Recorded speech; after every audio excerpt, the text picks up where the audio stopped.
Hey guys, today I'll show you how to check your IP address on Windows 10 or Windows 11. So first things first, what you need to do here is to just place on the keyboard Windows key and arrow. When it opens this run dialog box, I want you to type in ncpa.cpl. When you type in this, then you click on OK. This is going to open the network connections window, and in here you have your internet connections options. Here you want to double click on the one you are using. In this case I'm using my Wi-Fi. If you're using the internet, you would double click on this one, but here I'll double click on this. When you double click on this, you have to click on these details. When you click on this, it's going to open this dialog box, and on this you can see all the details about your network.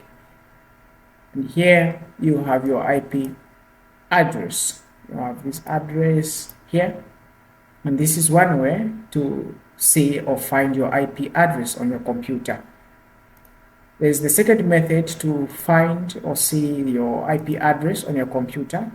We're going to open the same dialog box, Windows key plus arrow, and then here we're going to type in CMD. Then we click on OK. When you click on this, then I want you to type in. Then here I want you to type ipconfig space /o. When you type in this, then you press enter. This is going to bring all this data to you, the host name and all this data here. This is not important. You have to scroll down. We're looking for the IP address.